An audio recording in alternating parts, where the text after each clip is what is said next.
नमस्कार, स्वागत है आपका संपूर्ण हिंदी स्पेशल एकमात्र YouTube channel Phephana Hindi classes पर। और इस क्लास में अपन पढ़ रहे थे हिंदी व्याकरण। हिंदी व्याकरण में अपना कौन सा टॉपिक चल रहा था? बहुत ही रुचिकर टॉपिक चल रहा था, संधि। परंतु संधि पर जाने से पहले अपन देखते हैं वही दो शब्द। तो आज की क्लास में आपके सामने जो पारिभाषिक शब्दावली के शब्द है वो बहुत ही महत्वपूर्ण है। कौन से शब्द है? एक शब्द है EMB, E double Z embezzlement. अपन इसको इस रूप में भी लिख सकते हैं, एम्बेजलमेंट। इसका शाब्दिक अर्थ क्या होता है? इसका हिंदी अर्थ क्या होता है? तो इसका हिंदी अर्थ होता है गबन।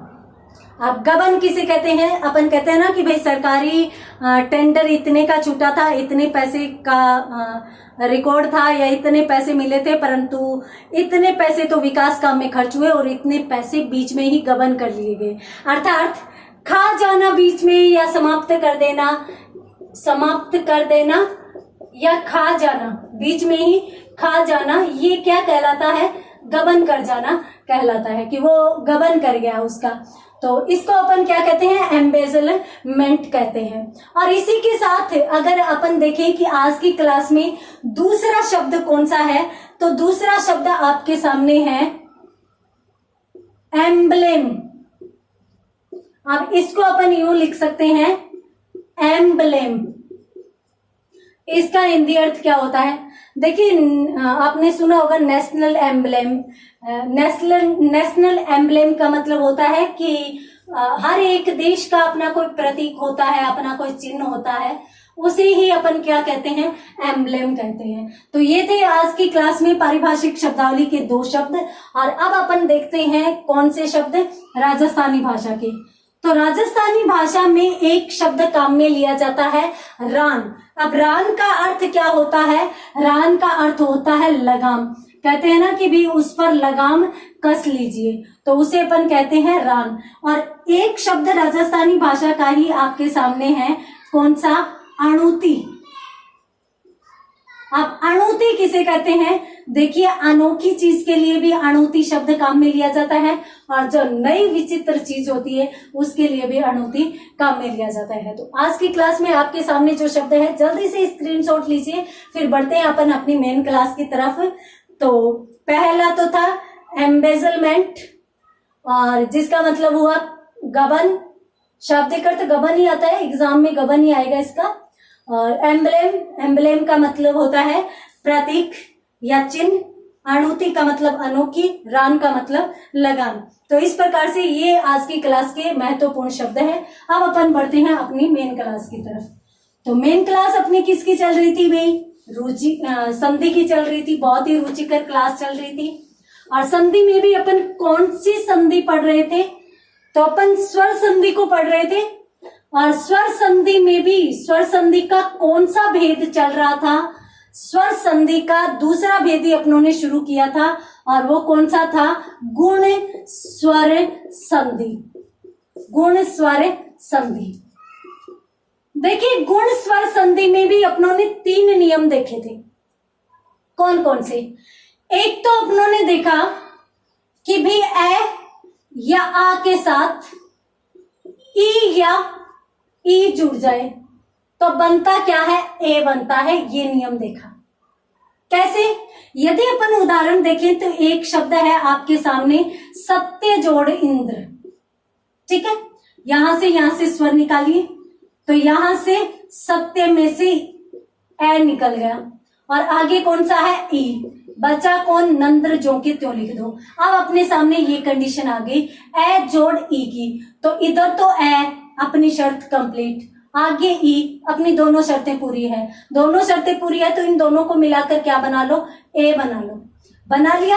ये इस पर लगाना है, ये काम अपन करते आ रहे हैं। तो ये जोड़ ए ये हो गया, और नंद्र जो के त्यों आ जाएगा सत्येंद्र। अब सत्येंद्र का विच्छेद आपसे यदि पूछ लिया जाए तो क्या होता है? सत्य बोलने का स्वामी ही क्या कहलाता है? सत्येंद्र, जो हमेशा सच बोलता हो। ठीक है, तो इस प्रकार से ये शब्द हो गया। और उसके बाद एक शब्द आपके सामने है, रा का जोड़ ईश। अब ये शब्द है, तो यहाँ पर अपन देखेंगे यहां से और यहां से स्वर निकालेंगे। तो यहां से यदि अपनों ने स्वर निकाला तो कौन सा निकल गया? आ निकल गया। आगे कौन सा निकाला? बड़ा ई निकल लिया। बचा जो के त्यों लिख दो। अब अपने सामने कंडीशन आ गई, आ जोड़ बड़ा ई, तो आ पहली हमारी शर्त पूरी, बड़ा ई हमारी दोनों शर्तें पूरी। बना दो क्या? ए बना दो। ए किस पर लिख दो? ए इस पर लगा दो। अब रा कै जोड़ एक के हो गया और बचा कौन? श जो के त्यों। राकेश किसे कहते हैं? राकेश चंद्रमा का पर्यायवाची होता है। और चंद्रमा को क्यों कहते हैं? क्योंकि रा का रात होती है और ईश का मतलब स्वामी। रात का स्वामी कौन होता है? रात का स्वामी चांद होता है, चंद्रमा होता है। और यहाँ पर मैं एक चीज और भी क्लियर कर देती हूँ। देखिए, राका जो है वो पूर्णिमा की रात्रि को कहते हैं। पूर्णिमा की रात्रि को क्यों कहते हैं? और इसीलिए तो पूर्णिमा की रात्रि को राका कहते हैं, इसीलिए इसका पर्याय चंद्रमा होता है राकेश का। क्यों? क्योंकि पूर्णिमा की रात में चांद ही सर्व प्रधान होता है, ये ही रात का स्वामी होता है। पूर्णिमा की रात्रि को बनाता ही चांद है, तो इसलिए इसको कहते हैं पूर्णिमा की रात्रि। और एक शब्द और आता है कुहू।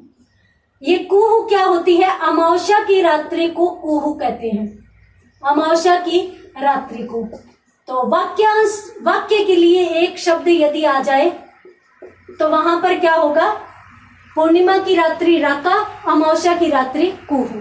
तो ये शब्द भी आप अलग से लिख लेंगे। तो यहाँ पर अपनों ने राका जोड़ ईश का देखा।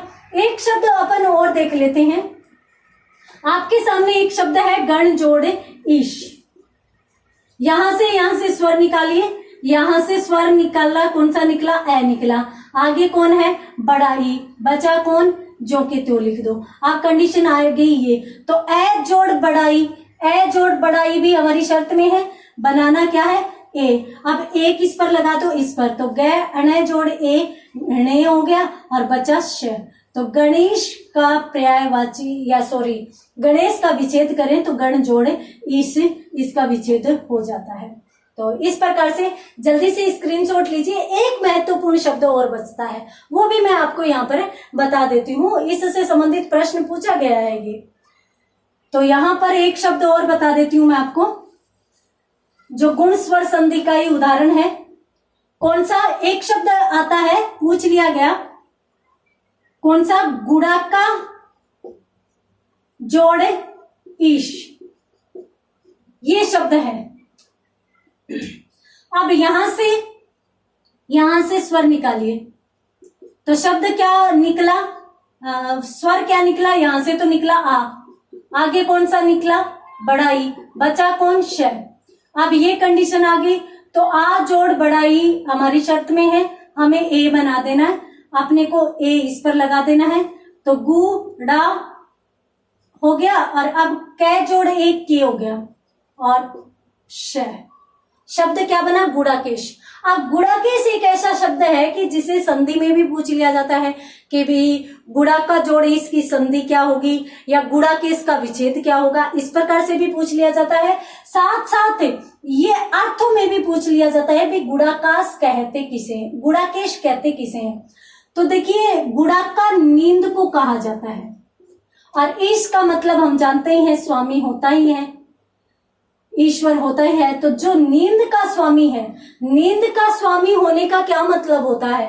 नींद का स्वामी होने का मतलब होता है कि जिसने नींद को जीत लिया हो, नींद पर जिसका अधिकार हो, तो उसे अपन क्या कहेंगे? नींद का स्वामी। तो यहाँ पर अर्जुन को भी गुड़ाकेश कहा जाता है और इसके साथ साथ भगवान शिव को भी गुड़ाकेश कहा जाता है। तो यदि पर्याय शब्दों में भी पूछ लिया जाए तो अर्जुन व भगवान शिव को गुड़ाकेश भी कहा जाता है। तो इसको भी नोट कीजिए और आगे बढ़ते हैं अपन और उदाहरणों को भी यहाँ पर देख लेते हैं।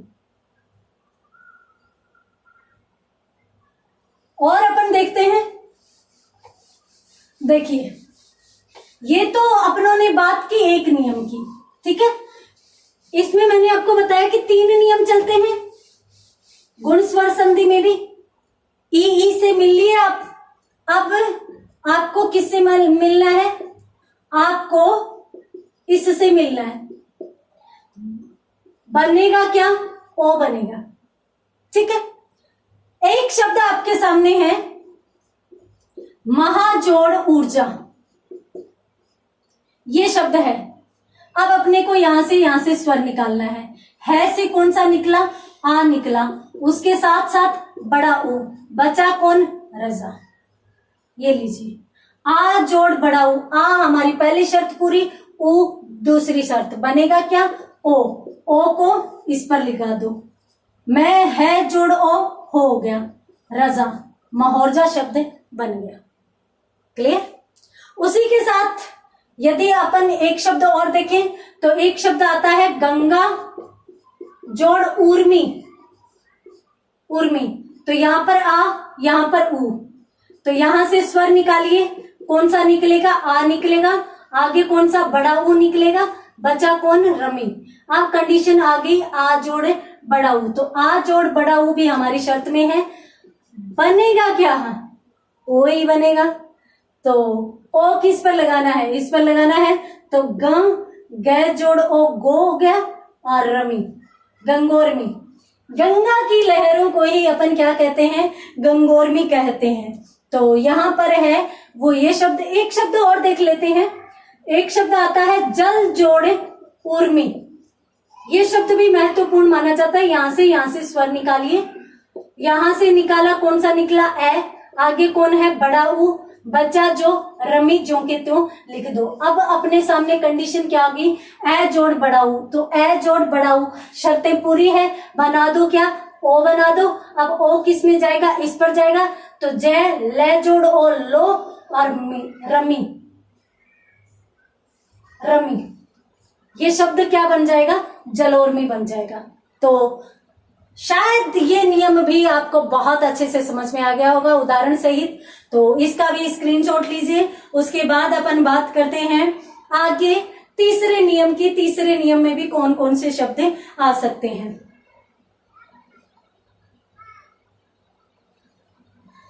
देखिए तीसरा नियम कौन सा है, तीसरा नियम आप किससे मिलोगे, आप पहले परिवार में पूरे सदस्यों के साथ मिलोगे। तो पहले परिवार में पूरे सदस्य कितने थे, ए आ ई ऊ और री। तो ई अपनों ने देख लिया, ऊ भी देख लिया। अब आप मिल जाइए री से, एक बचा है। ये देखिए आपके सामने एक शब्द है साम जोड़ रीचा। अब यहां से स्वर निकालिए।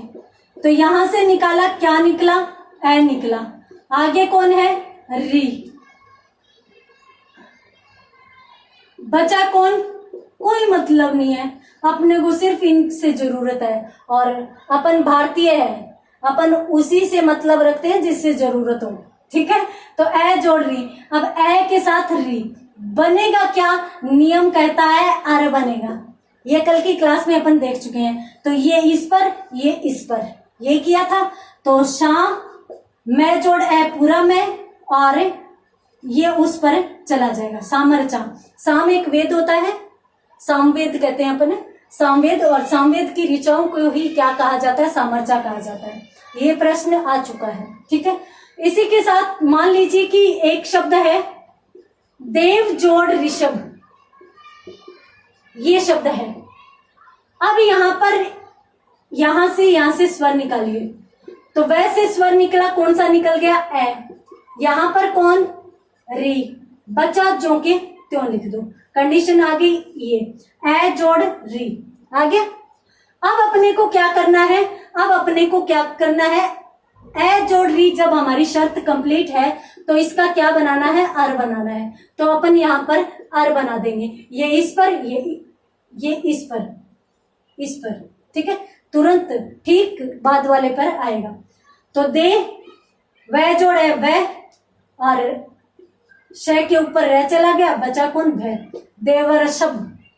देवर्षभ जो शब्द है वो यहां पर बनेगा। उसी प्रकार से मान लीजिए एक शब्द है वर्षा जोड़ ऋतु, ये शब्द है। तो यहां से स्वर निकालिए। तो यहां से यदि आप स्वर निकालोगे तो कौन सा निकला, आ, आगे कौन है, री, बचा कौन, तू, अब यहाँ पर मैं आपको नहीं कह रही हूं, यहाँ पे बचा है आ जोड़ री। अब आ जोड़ री भी हमारी शर्त में है, बनेगा कौन, अर बनेगा। ठीक है, तो ये इस पर और ये इस पर, तो यहाँ पर वह रे से रे तो आ गया, और ये जो श है इसके साथ ए जुड़ेगा, पहले आ था अब ए जुड़ेगा, तो वर्ष हो जाएगा ये, और इसके बाद तू के ऊपर रे लग जाएगा। शब्द क्या बना, वर्षा-ऋतु बना। तो वर्षा की ऋतु को क्या कहते हैं, वर्षा ऋतु कहते हैं। यहाँ पर जो महत्वपूर्ण बात है वो ध्यान में रखने वाली ये है कि भाई रे को पूरा मत बना देना, रे आधा ही बनेगा। वैसे मैंने सप्तऋषि शब्द को भी देख लीजिए, जो सप्त जोड़ ऋषि शब्द है, तो उसमें भी यहाँ से ए यहाँ से री बनता क्या है, अर बनता है। तो ये इस पर और ये इस पर चला जाएगा, तो शब्द क्या बनेगा, सप्त का तो सप्ती रह जाएगा क्योंकि ए निकाला था, ए वापस जुड़ जाएगा, सप्तऋषि। इस प्रकार से शब्द बन जाएगा। तो यहाँ पर ये ध्यान में रखने वाली बात है कि अर में आधा रह आएगा, पूरा रह आप मत कर देना। क्लियर, ये लीजिए स्क्रीनशॉट। उसके बाद अपन बात करते हैं उन्हीं चीजों की, नियमानुसार तो बात हो चुकी, तो देख लेते हैं अपवादों को।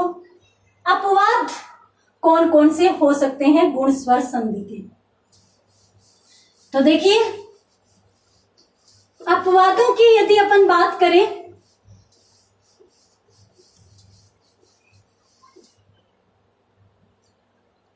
तो अपवाद, और अपवादों में पहला, यदि किसी शब्द में इस प्रकार से कंडीशन आ जाए, कौन सी आ जाए, प्र के साथ ऊ है या ऊढ़ या ऊढ़ी, ये तीनों शब्द आ जाए,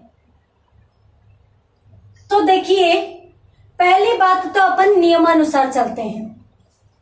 नियम यदि अपन देखें तो प्र में से अगर अपन स्वर निकालेंगे तो ए निकलेगा, आगे तीनों में बड़ा ऊ है, तीनों में बड़ा ऊ, ये कंडीशन अपने पास है, और ए जोड़ ऊ क्या बनता है, ओ बनता है, ये अपन नियमानुसार पढ़ चुके हैं।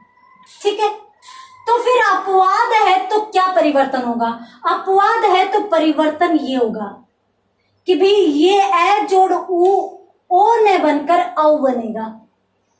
किस प्रकार से बनेगा अपन यहां पर देख लेते हैं। ठीक है, देखिए में कि किसी शब्द, यदि किसी शब्द में, यहां पर मैं यहां लिखती हूं, यदि किसी शब्द में प्र जोड़ ऊ है, ऊढ़ ऊढ़ी आते हैं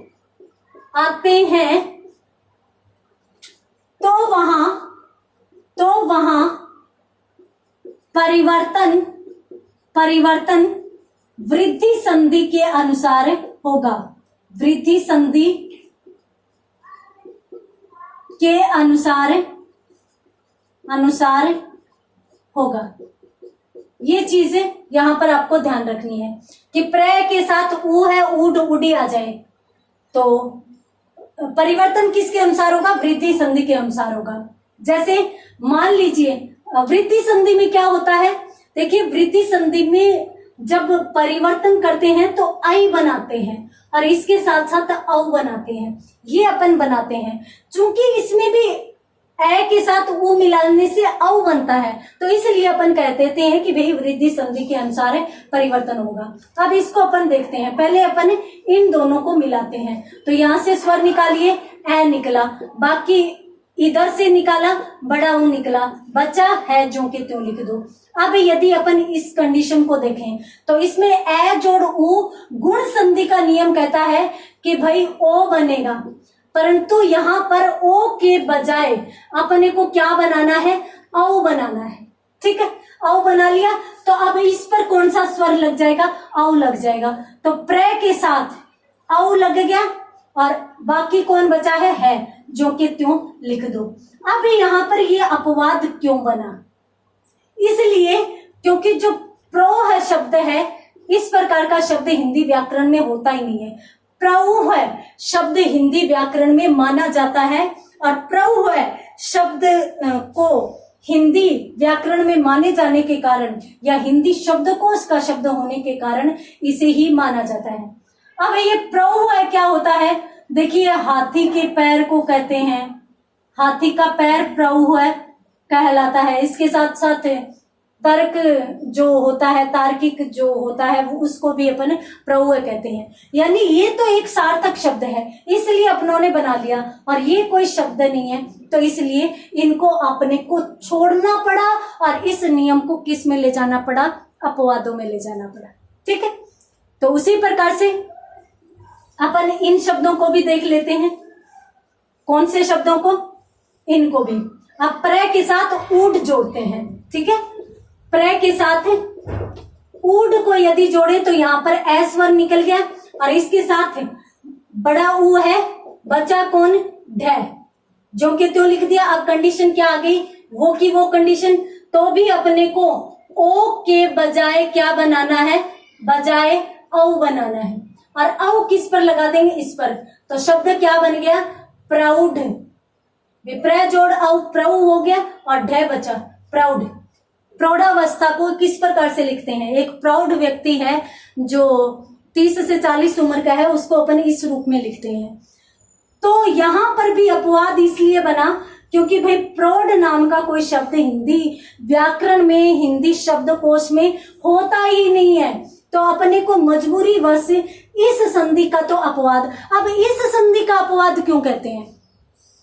कभी कभार प्रश्न ये भी दिमाग में आ जाता है, कुछ बच्चे होते हैं, कुछ अभ्यर्थी होते हैं जिनके दिमाग में आ जाता है कि तो अपन इसको गुण संधि को क्यों लेकर घूम रहे हैं, सीधा का सीधा वृद्धि संधि में ही पढ़ लेना। वृद्धि संधि में नहीं पढ़ सकते, क्यों? क्योंकि ये नियम गुण संधि का है। वृद्धि संधि का यदि नियम पढ़ेंगे, ये यदि बनेगा वृद्धि संधि के अनुसार, तो वृद्धि संधि के अनुसार ए या आ के साथ ए या आई जुड़ेगा, तब सॉरी ओ या औ जुड़ेगा, तब जाकर ये बनेगा। ए या आ के साथ ओ या औ जुड़ता है तब औ बनता है, जबकि यहाँ पर ए ओ किसका नियम चल रहा है? गुण संधि का, परंतु बन किसका रहा है? वृद्धि संधि का।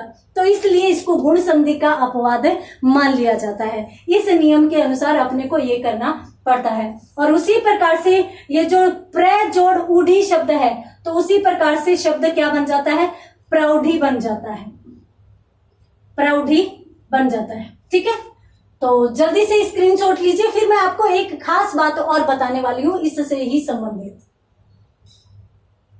यहां पर नियम क्या कह रहा है कि यदि किसी शब्द में प्र जोड़ ऊ है या ऊढ़ या ऊढ़ी आते हैं, तो वहां पर परिवर्तन वृद्धि संधि के नियमानुसार होगा। मैं यहां पर आपको बता देती हूं, देखिए नोट लगा लीजिए, नोट लगाकर लिख लीजिए इस बात को, नोट लगाकर लिख लीजिए कि नियम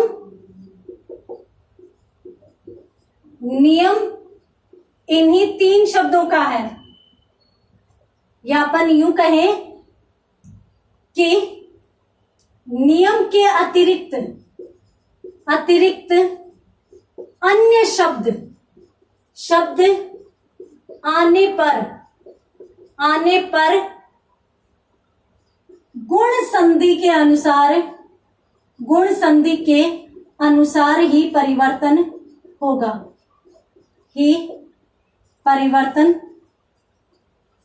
होगा। अब ये बात क्या है?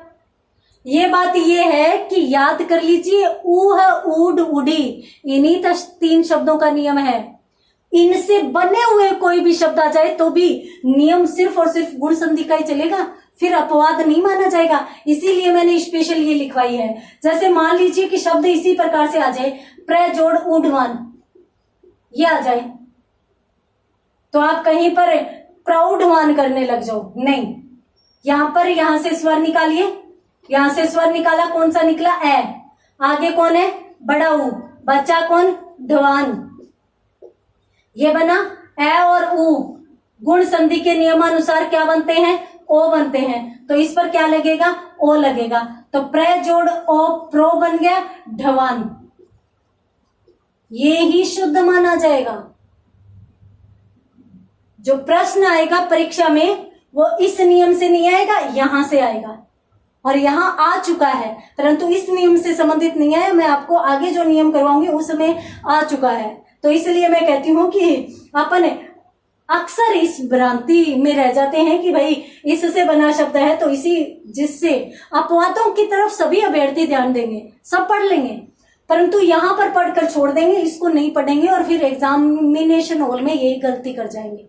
तो अपने को ये गलती नहीं करनी है, इनका ही नियम है। इनके अलावा एक शब्द भी और भी आ जाता है इससे संबंधित, इन्हीं से बने हुए शब्द से संबंधित, ऊढ़वती, ये आ जाता है। तो कंडीशन तो यही है, प्र में से स्वर निकाला तो ए निकला, बड़ा ऊ, बचा कौन, ढवती। अब ए जोड़ ऊ, नियम के अनुसार ओ बनता है तो ओ ही बनाइए। प्र जोड़ ओ प्रो बन गया ढवती, ये लीजिए, इसी प्रकार ही बनेगा। 3 शब्दों के अलावा इन शब्दों से बने हुए शब्द भी यदि आ जाए तो भी अपने को परिवर्तन किसके अनुसार करना है, गुण संधि के अनुसार ही करना है। सिर्फ इन्हीं 3 शब्दों का ये नियम है।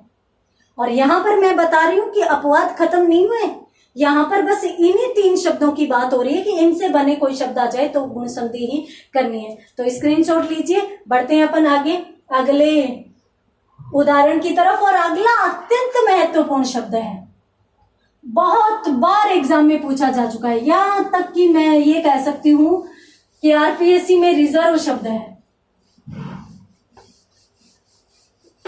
देखिए कौन सा शब्द, यदि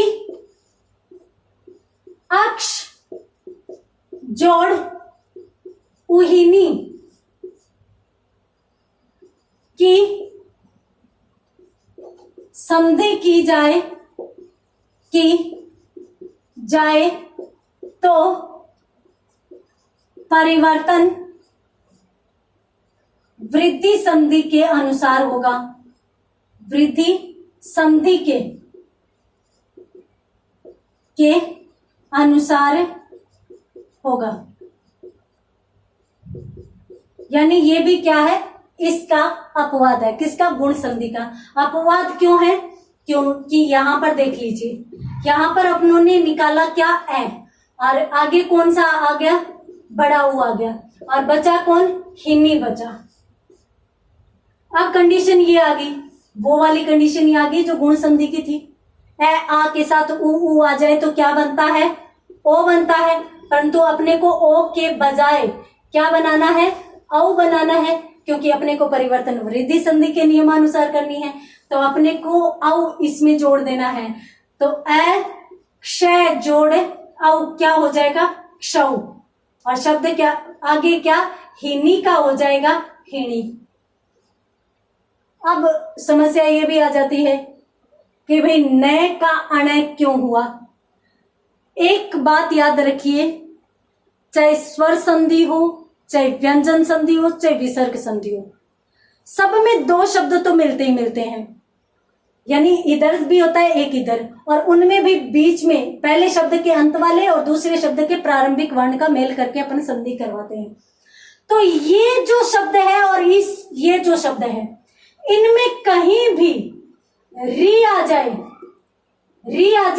या र आ जाए या फिर ये वाला श आ जाए, कोई भी आ जाए और इनके साथ कहीं भी न आ जाए या अंत में न आ जाए, सदैव अणय में बदलता है। ध्यान में रखिए, जैसे राम जोड़ अयन है, राम जोड़ अयन, अब यहाँ पे र आ गया तो र की ये जरूरत नहीं है, ये नहीं कहा जा सकता कि भी कहाँ आएगा। शब्द में कहीं, दोनों शब्दों में कहीं भी आ जाए, ये कह रही हूं मैं, ये तीनों वर्ण दोनों शब्दों में कहीं भी आ जाए, अंत वाला न अणय में परिवर्तित होगा ही।